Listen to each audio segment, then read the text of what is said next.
If you've been building out your responsive search ads within your Google Ads campaigns and you've seen a little ad strength indicator at the very top as you're writing your headlines and descriptions, you might be wondering, is this even relevant? Should I really be paying attention to it? Why the heck am I getting a poor score on everything? And do I really need to be stressed about this?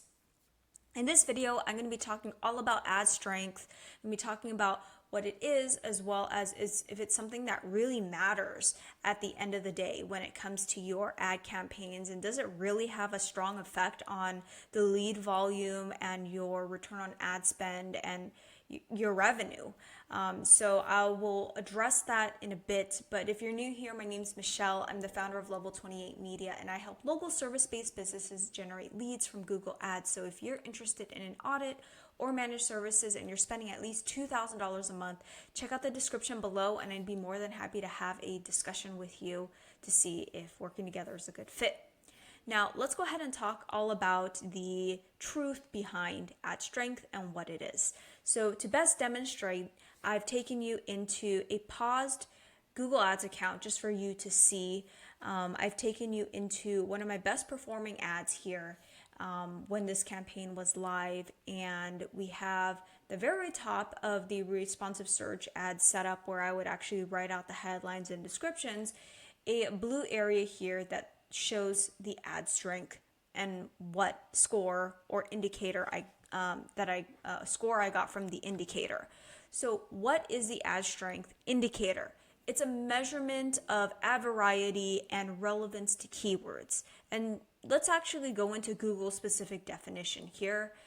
It is the indication of relevance and diversity of your ad combinations. Having more relevant and unique content can help you get to the right ad in front of the ideal customers and improve your ad's performance.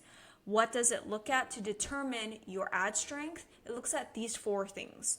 It looks at how well you are using all the real estate in your headlines. It's looking at you using the most popular keywords in your headlines from that specific ad group.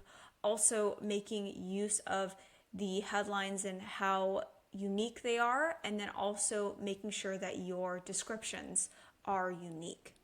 So these are the four different factors that go into what is given as an ad strength indicator score. I guess we could call it a score.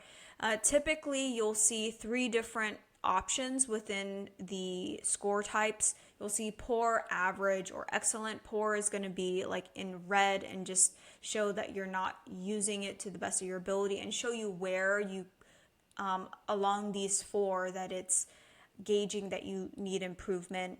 But here in this example, I have excellent, so there's really not anything else that I really need to do here to improve it. But essentially, the bottom line question is, does it matter? If I have a lot of poor rated ads for the ad strength, do I need to really stress about it?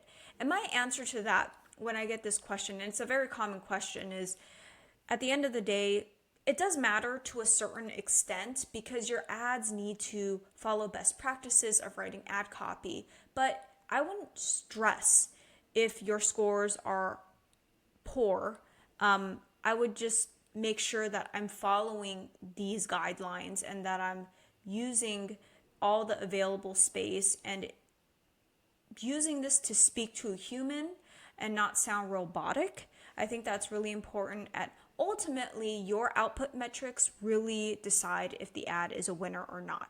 We typically look at things like conversion rate, return on ad spend, we look at revenue, and personally, I would rather have an ad that reads more organically to my end consumer, that agitates their pain and yields a higher click-through rate than one that just tries to game the Google algorithm for better relevancy that reads robotic.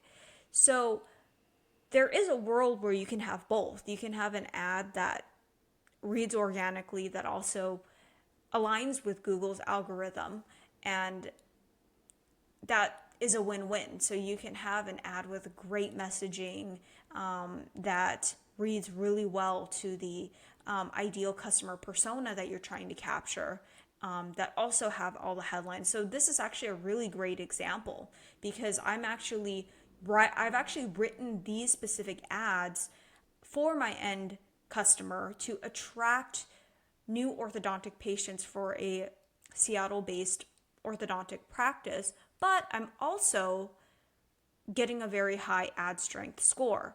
And on top of that, looking at the data, this is actually my top performing responsive search ad over the time that we were live on this campaign. So I just wanted to call that out. I have actually seen too with some specific campaigns that the ad strength score can sometimes show as poor even though you're following all these best practices, and tends to get the strongest conversion rate and tends to be the winner.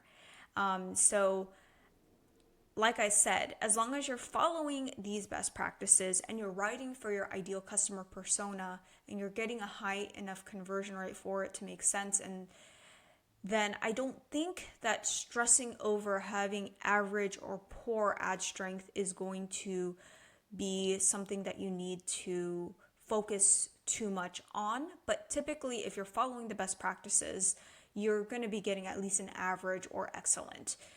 So keep that in mind as you're writing out your campaigns. It's something that doesn't stop your ads from appearing. There's no penalty if you have all poor.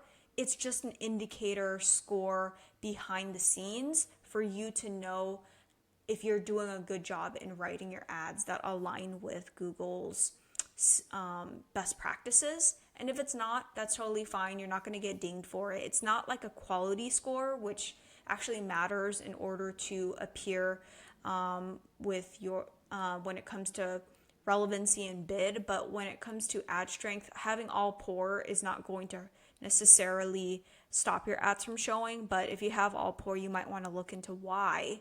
And if you're addressing all of the concerns, and Google will tell you what you're missing, and if you're addressing all of it and you're still getting poor, then it might just be a system error, because at the end of the day, the system is just scanning it and it's not really a human looking over it. So keep that in mind as well. It's just a algorithm or system that's reading the text. And then here where it says view ideas, you can see it will give you some suggestions on what you can say, but here it's not really that helpful for an orthodontic practice, but it might be relevant for you with whatever industry that you're in. So it will tell you, okay, include these keywords in your headlines. You can even see the keywords in the specific ad group that you might want to include, and that's what they have here. Make your headlines more unique, and it will give you some suggestions. But again, these are not really useful for the industry that I'm in. So don't just blindly choose whatever Google tells you to. Just make sure that it makes sense, because at the end of the day, real humans are going to be reading your ads, and you want to make sure that you're writing ads that are compelling to your ideal customer persona, because you ultimately want to get as many clicks, the highest click-through rate and the highest conversion rate, in order to then determine whether the ad is a winner or not, depending on how you're testing things.